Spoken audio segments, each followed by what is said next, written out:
Invitation jaabi a diyara n kosɛbɛ kosɛbɛ. Voilà. Yani an ka taa yɔrɔ jan Keji an to kɔrɔ dɔn.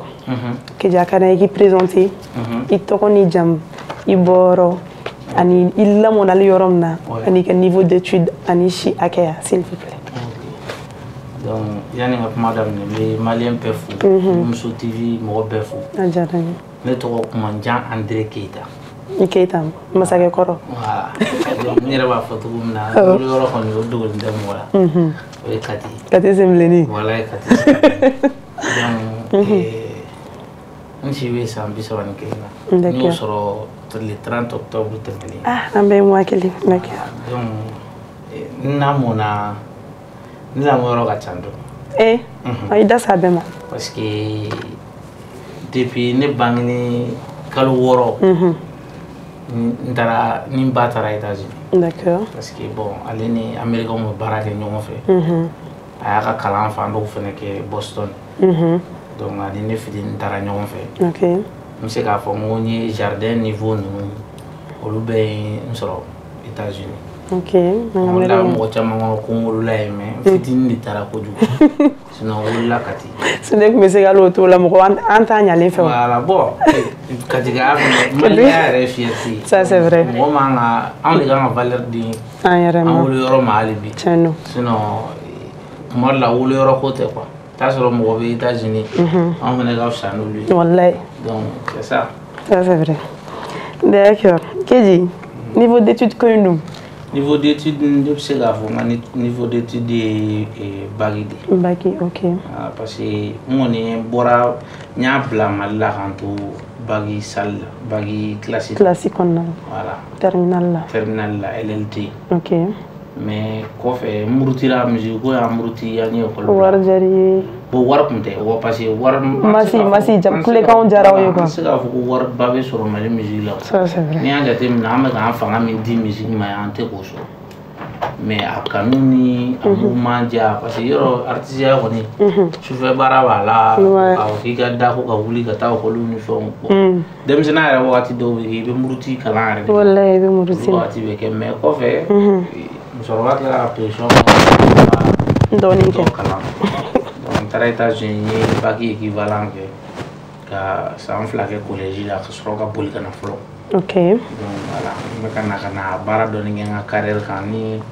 n sera ka ko caman sɔrɔ parce que mɔgɔw bɛ ɲina min kɔ chance ba de bɛ artiste bolo hali kalanko yɔrɔ fɛ an bɛ se ka chance sɔrɔ ka kalan nɔgɔya la ka tɛmɛ hali mɔgɔ tɔw kan mais i bɛ baara kɛ dɔɔnin i ka carrière la ni mɔgɔw bɛ ɲɔgɔn dɔn relation bɛ sɔrɔ an bɛ taa yala minnu kɛ France Belgique ni fɛn ninnu na donc i bɛ se k'a dɔn yɔrɔ min sigili ka ɲi ma i bɛ fɛ espérance sɔrɔ. parce que n'anw ka kalan kɛ sisan fo an ka bɔ Bamakɔ yan fɔlɔ. N bɛ bɔ yan an bɛ taa n sigi yɔrɔ dɔ la ka an concentré ka fɛn bɛɛ to yen fɔlɔ. Ça c'est vrai. K'an ɲɛsin an k'o kalan ma n'o banna i bɛ continuer ka n'i ka carrière daminɛ. Bloc t'o la. Donc bon n nana ka bɔ États-Unis 2017 ka stage kɛ Modibo Keyita bon tournéw cayara kow diyara an kun fɛ donc an ma segin kalanko d'accord Keji o faamuyala ayi o niveau belebeleba ye yɛrɛ. N ye se kɛ n b'a continuer hali bi. Mais est-ce que a hakili bɛ bilen? A hakili bɛ parce que ne bɛ fɛ ka musique de kalan na sugu ka ca.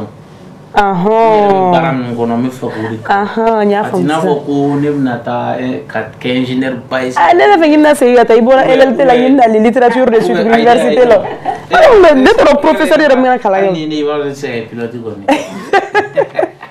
Au niveau tɛ na. Ça c'est vrai. Yanni n k'o niveau fana sɔrɔ et puis cɛ ne ma kɛ mɔgɔ min ka pilote ye. N'aw dontɔ don avion kɔnɔ ko jɔn ye pilote ye ko Keyi. Mɔgɔ t'a fɔ k'an sara. Ayi yɔrɔ la an bɛ taa boîte kɔnɔ dɔn de kɛ yen nɔ dɔrɔn c'est tout. Avion bɛ boîte kɔnɔ pani fɛnɛ kɛ. A bɛ kɛ boîte ye d'accord merci beaucoup Keji. Voilà an bɛ taa ni rubrique de la semaine ye. Il y a 2 semaines ne ma fili. I ye réseaux sociaux bɛɛ ɲagami ka sigida bɛɛ don ɲɔgɔn na. Kumakan kelen min mana wuli Keji ka album kura. Ne bɛ ten ne. Keji i ye koba kɛ dɛ.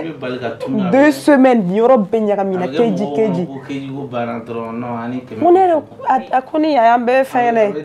Album ko in don. Baara nafa de ye. Keji ye baara kɛ album min na. I bɛ baara kɛ. A confirmé la bɛɛ y'a fɔ. Voilà et puis artiste bɛ kan ka don mɔgɔw kunkolo kɔnɔ de. Ça c'est vrai. E kan ka lajɛ mun ka di mɔgɔw ye sisan. donc ani fɛnɛ bɛ kuma i yɛrɛ kan ka fɛn dɔw tiɲɛ fɔ donc album bɔra an yɛrɛ kɔni an bɛ se ka an bɛ mɔgɔw maliyɛn bɛɛ fo an bɛ fan bɛɛ fo tiɲɛ yɛrɛ la mɔgɔw ye album in lamɛn hali an yɛrɛ kɔrɔkɛla mɔgɔw b'a fɔ Tata Pam ninnu ni Yelifu ninnu ni bɛɛ ko ko vraiment u mago tun bɛ an ka génération na u mago tun bɛ album ɲɔgɔnna la min tɛ ɲɔgɔn dɔgɔya ye min tɛ fɛn ye an ko mago b'a la dɛ voilà parce que bɛɛ n'a ka baara don aw ye exemple de donc artiste dɔw bɛ yen comme les Master Sumi fɛn olu ɲɛsinnen don faso taw kumaw fɔli ma bon olu b'o ɲɛɲini k'o dɔn bon anw ta ye ka mɔgɔw ɲɛnajɛ anw bɛ k'o fɛnɛ ɲɛɲini min bɛ se ka dɔ fara an ka nisɔndiya kan sisan voilà donc o de y'a to mɔgɔ caman b'a fɔ ko ne bɛ bɔ kojugu n bɛ taa boîte la trop mais mɔgɔw bɛ na min kɔ ne bɛ bɔ ne bɛ ka taa kalan de kɛ nin ye parce que f'i k'a dɔn ne bɛna sɔn sugu jumɛn bɔ sisan k'o bɛ diya mɔgɔw ye tiɲɛ don dɛ album tɔgɔ yɛrɛ an bɛ kɛlɛ la Keji o bɔra min o kɔrɔ bon an bɛ kɛlɛ la yen kɔrɔ camanba de b'a la parce que ne yɛrɛ an bɛ kɛlɛ la yen hakili sɔrɔ an ka dugu bɛ cogo min sisan fɛn bɛɛ kɛra kɛlɛ de ye bɛɛ bɛ kɛlɛ la ni grève tɛ yen i bɛ taa sɔrɔ jama wulilen don rassemblement bɛ yɔrɔ dɔ la bon hali bi nin y'an san joli ye hali bi nord ko ma ɲɛnabɔ hali bi o kɛlɛ kelen de bɛ yen an balimaw bɛ ka sa su fara tile kan donc comme Salifu yɛrɛ m'a fɔ k'an ka fɔ k'an bɛ kɛlɛ k'an kana ɲina kɛlɛ in kɔ donc voilà donc o de la fana ne fana ko k'an bɛ kɛlɛ la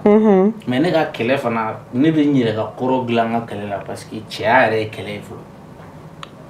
depuis i bɛ bange fɔlɔ i bɛ kɛlɛ k'i jɔyɔrɔ nɔfɛ i bɛ kɛlɛ k'i dayirimɛ nɔfɛ donc cɛya yɛrɛ ye kɛlɛ i b'i défend de hali ni y'an ka carrière ta k'a lajɛ c'est à dire tuma dɔw la i b'a ye kow bɛ gɛlɛya a juguyaw bɛ bonya e yɛrɛ bɛ décourager mais o bɛɛ la tuguni i tila ka dɔ fara i ka kɛlɛ kan tugun pour que ka ale b'i ka faniw nisɔndiya ka na i jɔyɔrɔ kelen na donc ne ka kɛlɛ in kɔrɔ de y'o ye a kɔrɔ t'i n'a fɔ ko artistes bɛ kɛlɛ minnu k'u ni ɲɔgɔn cɛ n pɛrɛlen don olu de kama non an kɔrɔbayara olu kɛlɛ an dun bɛna s'an ma dɛ mais yanni an ka ca yɔrɔ jan an k'i di Latifa ma tan an kɔrɔbayara olu kɛlɛ ninnu ma donc ne ka kɛlɛ ye fɛn min ye kɛlɛ positif don quoi Ala ka ko ye kɛlɛ sɛbɛlama don d'accord Latifa Keji ça va ça va bien bienvenue sur notre plateau merci beaucoup bon Keji ne bɛ yan nɔ ka fan ka message de passer minnu bɛ fan kunkolo kɔnɔ pour que ka se k'o question poser i fana ka se k'an répondre o la Keji i ka album diyara kojugu merci beaucoup Keji faniw ko k'i ɲininka ko yɛrɛ la ko mun de b'i ni ta bi cɛ ne bon a fɛn kow bɛɛ kɛra Facebook sanfɛ a ma don mɔgɔ la a ye fɛn caman ye mais c'est à dire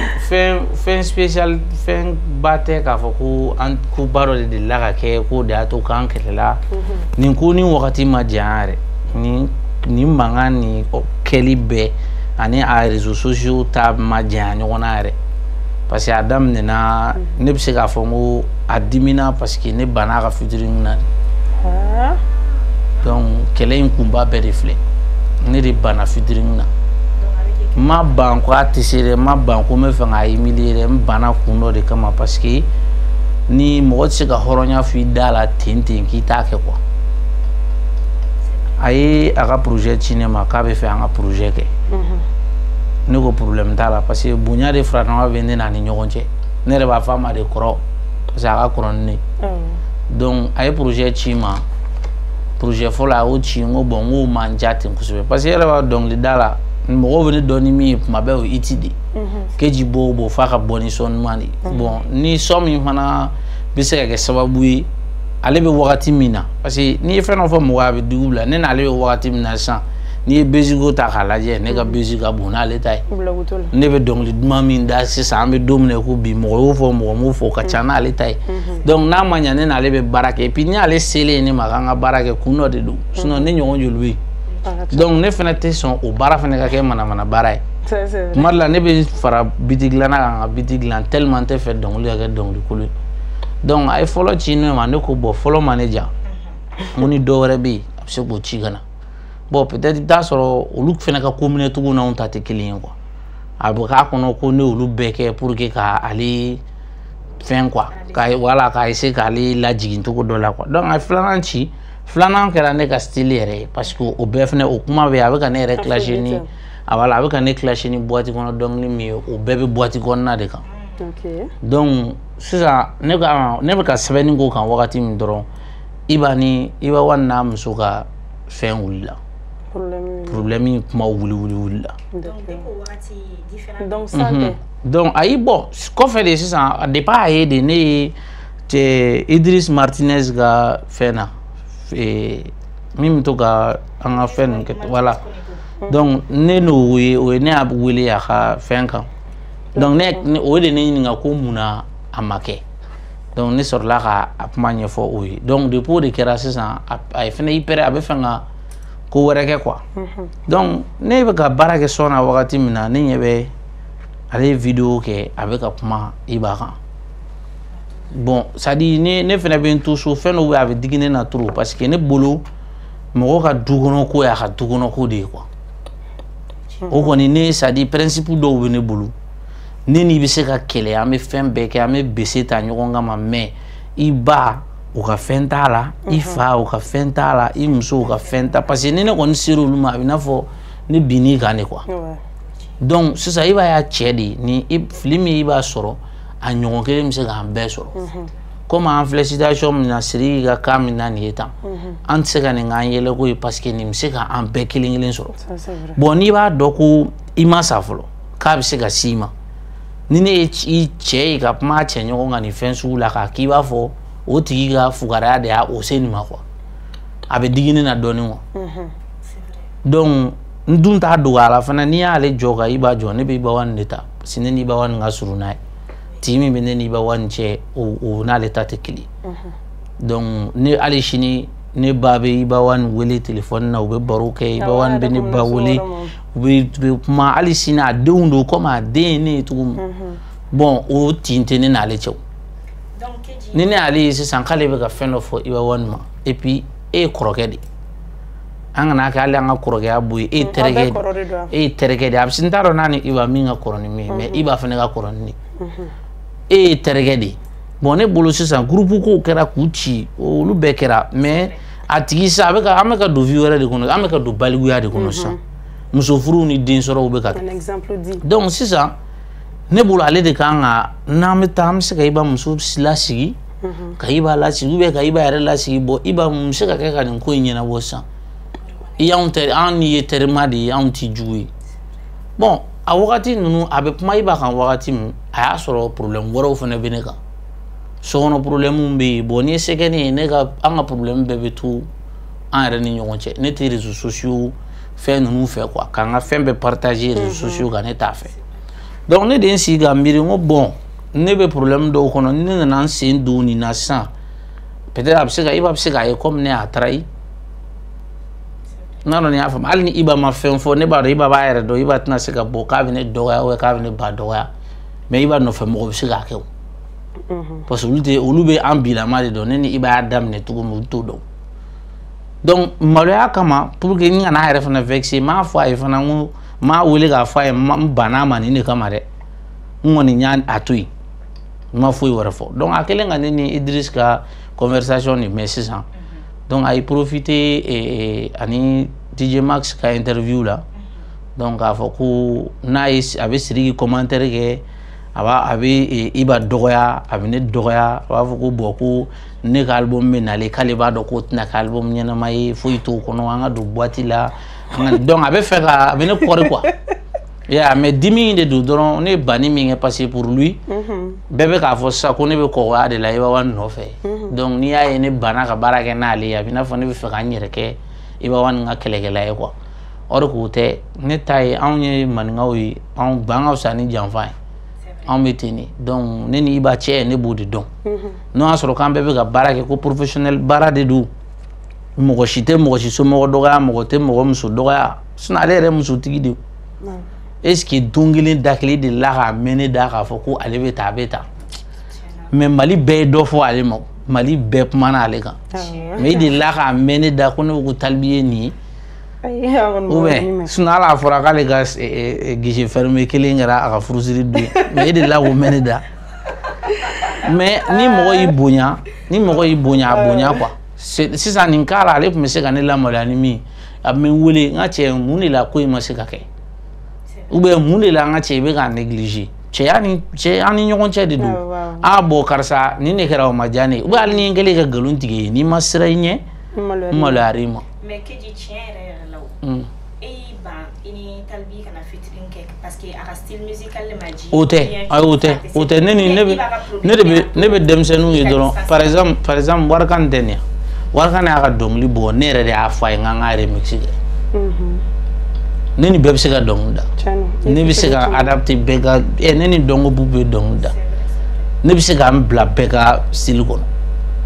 mais ni a bɛ digi ne na de k'a fɔ ale fana bi ne b'ale jate an ka milieu in fana mɔgɔ vétéran de fɛ o mɔgɔ kɔrɔ de don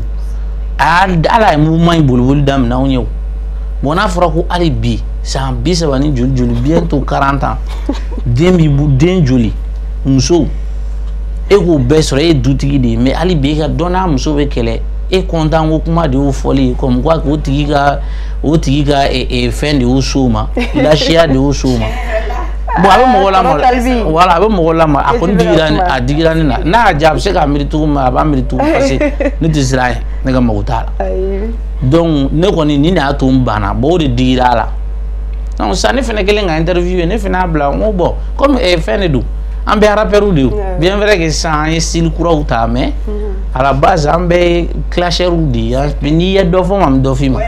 donc comme a ye ne fana tan ne fana y'a fɔ a ye n ko bon kɔrɔ kana dimi kana de fait que ma featuring kɛ n'i ye kana dimi a k'i préparer a bɛ ɲa dɔɔni don donc a tilara ka na ni fɛn wɛrɛ ye k'o fana publier ko wa ne dɛsɛra de ale biti fɔlɔ ci ne ma ne dɛsɛr'o la filanan fana ne dɛsɛra ne tɛ n sin de ye ko ne dɛsɛra ka dɔnkili de da ale ka biti kan ne bɛ fɛ ka taa essayer ko n bɛ ko da ale la mɔgɔ min bɛ dɔnkili da ale kɔtɛ kan kɔni o tɛ se ka dɛsɛ ka dɔnkili da ale ka kasi dɔnkilinin ninnu c'est ale yɛrɛ bɛ kasi de. Ala barika la. Boîte kɔnɔ dɔnkili in yɛrɛ ne yɛrɛ b'ale la kosɛbɛ parce que ale de y'o inspiration di ne ma. Ale de y'o inspiration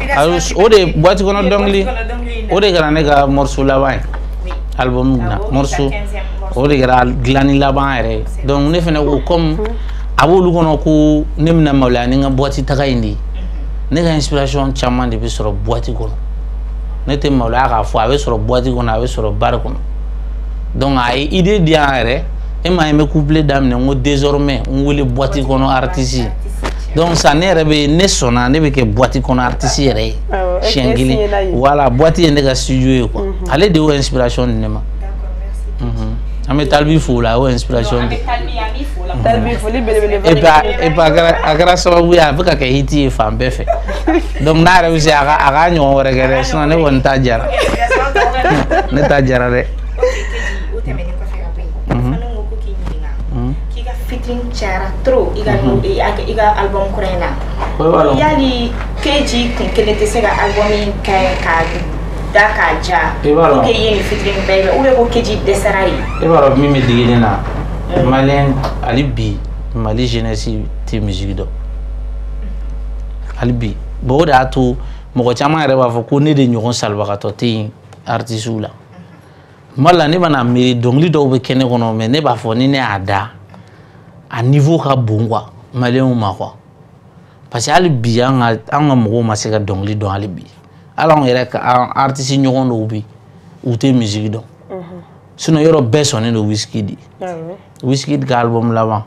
a bɛ taa a b'a lajɛ dɔrɔn featuring joli b'a la o ka ca ni ne yɛrɛ ta ye donc ne ni Wizkid la sisan o kɔrɔ ko ne bɛ se ni Wizkid ye parce que ale ka featuring cayara ne ta ye. ni yɔrɔ in na Latifa n bɛ tugu Keji kɔ ka. maliyɛn tɛ musique de dɔn. featuring ko kuma in na Keji an ye mɔgɔ caman invité ka album kɔnɔna la o bɛ bɛn ko fɔ o bɛ cohésion ko fɔ. Joloko mouvement aw ko mouvement ni don gɛrɛn tɛ ne ma fili. gɛrɛn de don. mouvement ni gɛrɛn tɛ kelen ye. bon mouvement ni gɛrɛn bɛ mais gɛrɛn fana ye mouvement de. voilà gɛrɛn an fɛ wagati na bamar ni fɛnw na y'a ye u b'a fɔ cogo min état d'esprit de don jɔlɔkɔ ko jɔlɔkɔ bɛna retour kɛ ko jɔlɔkɔ ye retour fɔ ko jɔlɔkɔ bɛna retour kɛ a bamar la fɔra dɛ an y'aw saba scène sanfɛ jɔlɔkɔ tɛ se ka retour kɛ bilen retour tɛ se ka kɛ bilen a bɛ i n'a fɔ sisan n'i ko ko fanga film bɛna retour kɛ ou bien tata pomme bɛna retour kɛ ah d'accord dɔ bɛ yen i bɛ t'a sɔrɔ mɔgɔw ka vie falenna dɔw ye baara wɛrɛw daminɛ ani artisiya baara tɛ se ka taa bon anw ta hali bi anw bɛɛ jeunes ye an bɛɛ bɛ se ka ko caman kɛ mais mɔgɔ bɛɛ y'a kelen kelen ka carrière fana bɛɛ baara voilà mais vous êtes frères toujours sigida frère ou deux denmisɛnniya de kɛ depuis denmisɛnniya Keji mais i ka album kɔnɔna la y'a ye mi frère fila si invité o sɔrɔla mun fɛ bon parce que projet wɛrɛw de b'an bolo min tɛ ne ka album ye d'accord sinon basi ma wɛrɛ tɛ yen an bɛ fɛ k'an yɛrɛ ka sigi ka kuma k'a lajɛ ni jɔlɔkɔ bɛ se k'ale album yɛrɛ kɛ ka di mɔgɔw ma réunion de don quoi an b'a kɛ pour que ka faniw la content ka jama la content an bɛ fara ɲɔgɔn kan an bɛ album kɛ an bɛ tournéw kɛ mais olu bɛɛ kɔfɛ tuguni sisan Keji bɛ yen Digalo bɛ yen Soningé bɛ yen nin bɛɛ n'a ka manager don nin bɛɛ n'a ka spectacle mais frères bɛ yen an bɛ fara ɲɔgɔn kan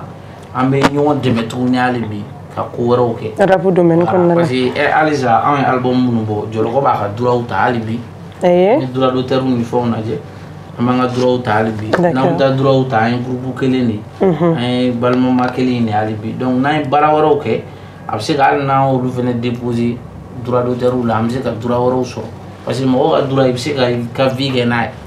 droit de fana bɛ n'a fɔ artiste ka retraite pension voilà donc fɛn caman bɛ yen an kɔni an bɛ k'a lajɛ ka baara kɛ a y'a lajɛ dɛ an bɛ k'aw kɔnɔ fɛnɛ mais mɔgɔw k'a b'u kunna de jɔlɔkɔ wulila 2008 cogo min ni fanga min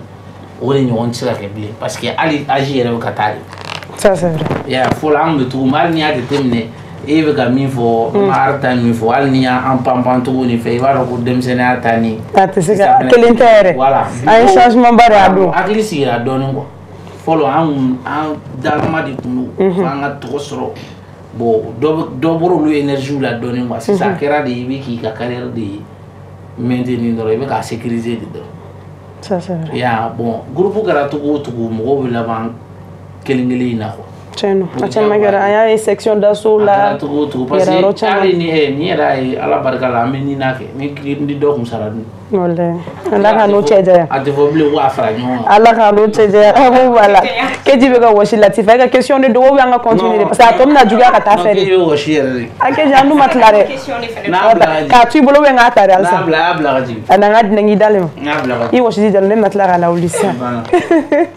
Keji est-ce que furulen don non n ma furu fɔlɔ den b'i bolo wa den tɛ n bolo fana san 31 bon n tɛ se ka ni n ko den tɛ n bolo kɔni sisan o fana o man ɲi parce que n terikɛw denw bɛ yen ne an bɛɛ b'a dɔn i b'a dɔn pɛrɛ an bɛ ka den min fɔ n ka a fɔ cogo di n cousin denw bɛ yen o tɛ olu bɛɛ ye denw de ye o tɛ e b'a dɔn an kan bɛ den ma yanni ta yɛrɛ bɛ na olu mais a bɛ se ka kɛ a bɛ ne Keji on sait jamais a tɛ ne mara n'a bɛ ayiwa ne bɛna Keji ɲininka n'a tɛ ni mɔgɔ min fana ko k'o tigi fana kafiri dɛ Keji n bɛ ka k'i bolo k'i ban i yɛrɛ ɲumana Talibi Iba Sirigi an ye ninnu bɛɛ kɛ musoko kuma mɛn sur les réseaux sociaux hali n'u bɛɛ ma furu Keji e tile kelen a tɛ cɛ gana yɛrɛ ni Sirigi tɛ cɛ gana ayi Sirigi tɛ cɛ gana an ye Sirigi ka musoko caman mɛn an ye Sirigi ye circulation na ni muso ye an y'a ye boîte kɔnɔ ni muso ye an y'a ye réseaux sociaux sanfɛ ni muso ye Keji e de b'an ka plateau kan bi kana n'an bila Sirigi o kuma la Sirigi bi an Keji i bɛ Facebook ta kun n'a kun réseaux sociaux ta Keji ka go ko kuma tɛ ne bɔra ka o kuma kelen fɔ sisan ne tɛ n ka fɛn bɛɛ partager quoi ne bɛ couple la ne t'a partager mais ala tɛ mɔgɔ tɛ porokoto kɛ Keji tɛ ban boîte kɔnɔ non parce que e b'a dɔn n'i tɛ diamant bleu la i bɛ Chicago la i ye mɔgɔ caman ye coronin sans problème dɔw kɔnɔ afficher ba in de don parce que farafinna yan surtout Mali yɛrɛ kɔnɔ tellement mɔgɔw juguyara ni e y'i ka relation dɔw bɛ yen n'i y'a bɛɛ partager mɔgɔw bɛ gɛrɛ i fɛ mɔgɔ de la pour que ka artiste bɛ se ka atteindre par sa petite amie n'a dɔnna sisan ko bon Keji ni n ka mɔgɔ ye nin ye de n'i y'a ye munna classe la mɔgɔw bɛ ne ba dɔgɔya parce que Mariata parce que u b'a dɔn k'i ni n ka mɔgɔ de y'o ye k'o de ka di ye donc n'an ye ko dɔ k'o la dɔrɔn a bɛ digi la a bɛ keji sɔrɔ ni i bɛ wani ka k'a lajɛ kɛ n'i ye mɔgɔ lankolonw ka nakariya ni fɛn bɔ a la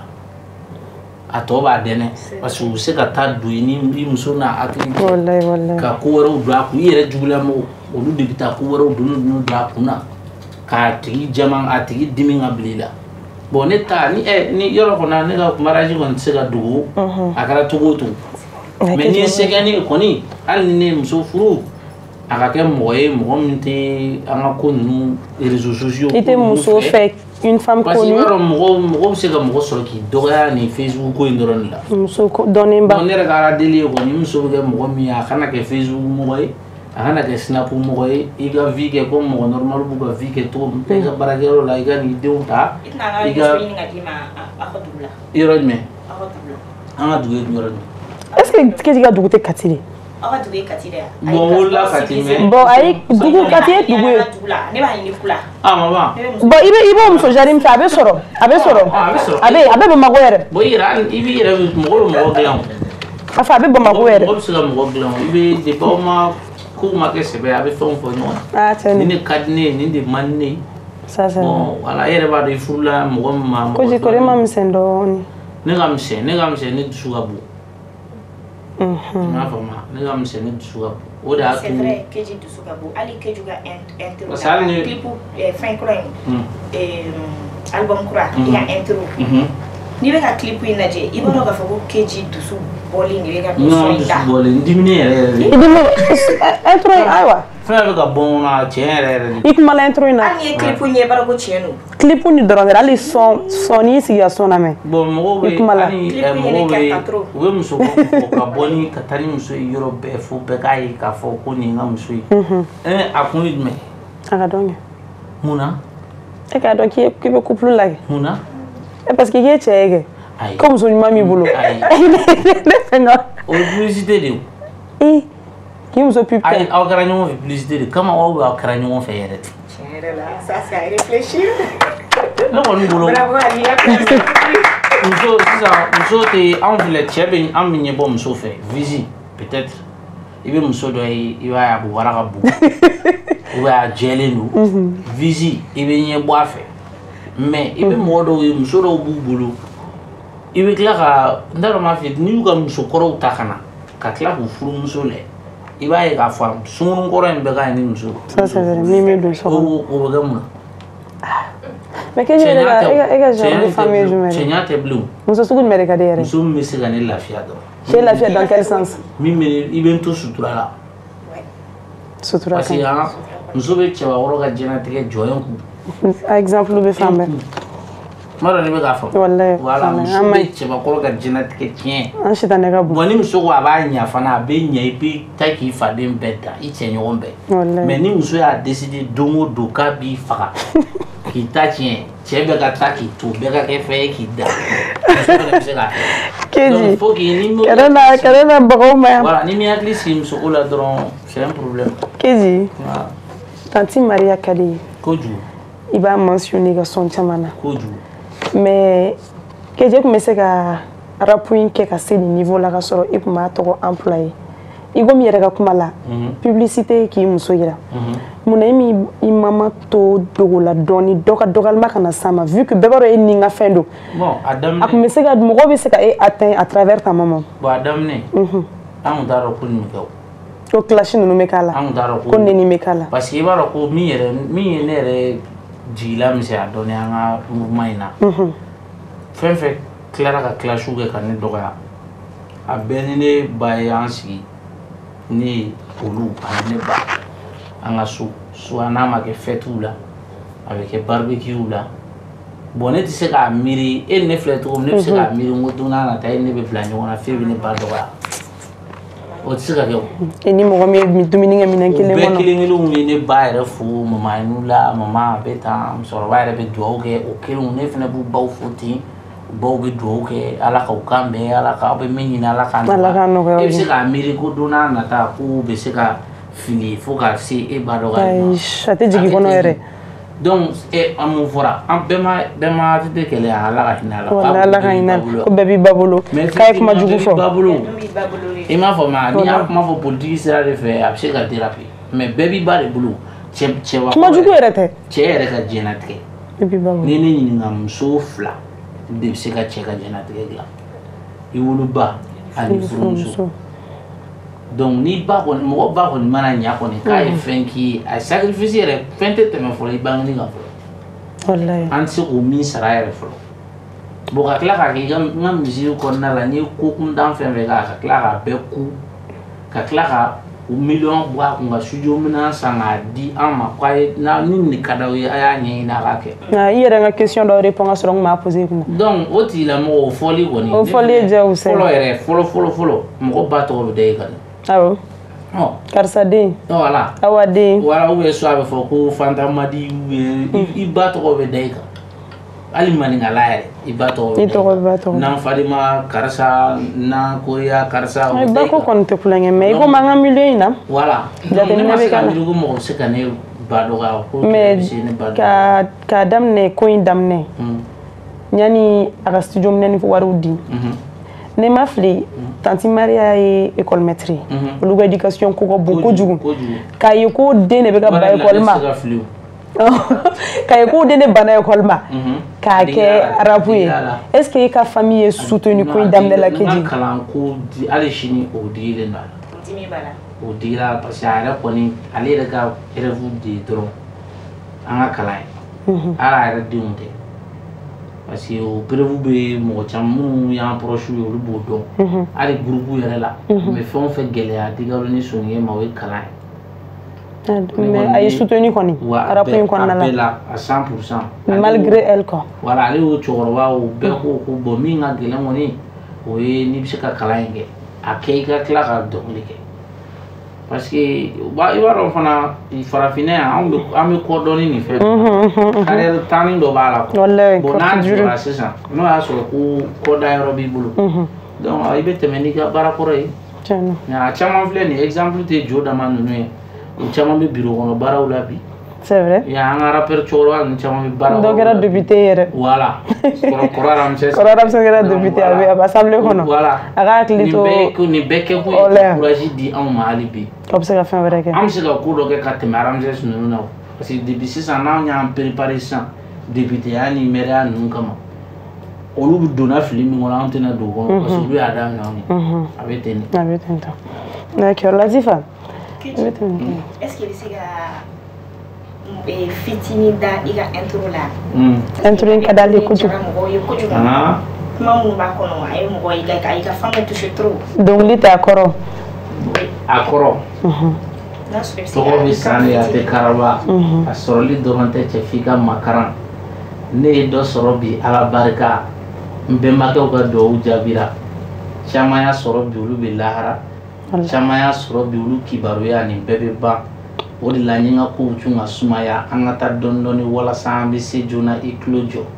Katikaw ka sigi kumakan Maria ka baw bali n wele ko laban Maria ka a bɛ fɔ cogo di yɛrɛ ne yɛrɛ bɛ fili n ka fɛ a tigɛra fɔ Keji non dɔnkili in ka gɛlɛn donc kuma ni n ye nin fɛn ninnu hakilina sɔrɔ n yɛrɛ de ye n sigi ka ko in tacogo lajɛ yɔrɔ ne bɛ boycotté an ka milieu kɔnɔ kosɛbɛ mɔgɔw b'u essayer k'u sen da ne kan quoi parce que bɛɛ b'a fɔ ko bon nin talent min bɛ nin na n'an ye fiɲɛ bɔda di nin ma mɔgɔ si tɛ n'a ye donc ne yɛrɛ de kan ka n jɔ sisan ka min bɛ n kɔnɔ k'a fɔ mɔgɔw ye parce que hali sisan mɔgɔw bɛ Kati minnu kɛlen don ka duti don ne ka masaya in na hali bi donc o de y'a to hali n bɛ fɛn minnu fɔ Katikaw ka monument 3 miniya ninnu Kati yɛrɛ u b'a fɔ ko Kati dasiri ye miniya ye n y'a fɔ n yɛrɛ ma ko miniya e dun ye Kati valoriser Mali MC bɛ ka keleya parce que n bɛ ka dɔn kɛ Bamba kɔ la o kɔrɔ MC ni ma ne ka kuma lamɛn ka ɲɛ kɔdi de b'a bɛɛ la awɔ an b'o de ɲini o i m'a min k'i suya c'est à dire Bamako u t'a fɔ ko Bamba Bamako si tɛ Bamba ya awɔ sama ni Bamba sama de voilà sisan ne bɛ bɔ ka na boîte la tagaw ni fɛn minnu na c'est à dire ne bɛ ka na Bamako minɛli min k'u la o bɛ ka digi u la Katika bɛ ka Kati sen bilenni métaphore de don n bɛ ka dɔn kɛ Bamba kɔ sanfɛ quoi a bɛ ka bɔ Kati n bɛ bɔ Kati ka na aye non Keji La diva. Non. Il comme intro in cadence no keji kuma la ne. Intro yoro fina be ne wa fongo ngo alhamdulillah. Bibi na me ala baraka. Bi kadi ni kununi. Bien vrai que kunu tere kera bijuwe. Bien vrai que bi tere kera ni juwe. Bien vrai qu'en be tere kera na folo e donc ko be. Parce que ko be bêtement ko be terme une fois. Ne be klara fongo ko be mais en vrai dire foiti. Chien réalité la foiti. Foiti. Manu be ka yele ñogon fe me kanunti. Manu be ka ñogon boycotté. Igo foiti. Manu be ka ñogon poignardé bi hinete. I parent de suka bonko e magosa. O ka intena komo ka di wuluna. Ati gara fakeji go. Donc digali ni kunu e tai. O e nana ni alhamdulillah bibi na me ala baraka. Folo an sirigi ni ba do ne odi. Wallahi. Ami ala baraka iba wandi ami ala fu. Donc ne nani parce que ne America on a standard de suit na taxi 7. Me fa nga ira ka fo am yorom na sisan quoi. Ane mu mali yere musique be am ma malo kene de kan quoi. Parce que ibse ga don am ga fo folo ko alhamdulillah. Ka kla ka senga na fo bi ko bi ka dinin kunu yi. Bien am ga fo bi ka dinin kunu yi bien vrai que bi kunu tere ga uté e krefe bi. Oui donc ati bi ka dinin kunu bi olu ibolo li tere ga me olu ti tere ga utu. Sadi kungolo la bara fe ane mo me kla ka me fenga fo fana me fenga dobo u chew shitana u fena na wallahi ya sadi magarto ko do ga fo ko am ga vante ka sura anya dam ne ni mo mu fe ya anu chama tebli aka gele donc odla ni profiter intro in feka kuma chama keji kuma la de na ne re ko me feka do bi inspiration bo ro jume intro dronte keji album ina fentama ba kono bon inspiration me bon no nga secret mi ne bulu musique la mo don etien mo do na be dan ere di mais ne ga secret ko nu famba e mi me ne kono ne ba fo dron naturellement bena mi me na ne kono dron akon ko ni gara to to agu ado ah ok c'est inspiration quoi mi me na kono parce ma chama dongli la donc dadam ne na malila ni femi ka dongli corriger parce que be ba fo sanini ni fo est-ce que ni baye ni merci ça na ke kele ni fo ni do hotel donc normal donc dala manga donc la no akil na ne ka donc da sa ko na borakati ja e ou ka be di non abse ka ka be jami o ga chani ate jami ne fene mo do voix de yo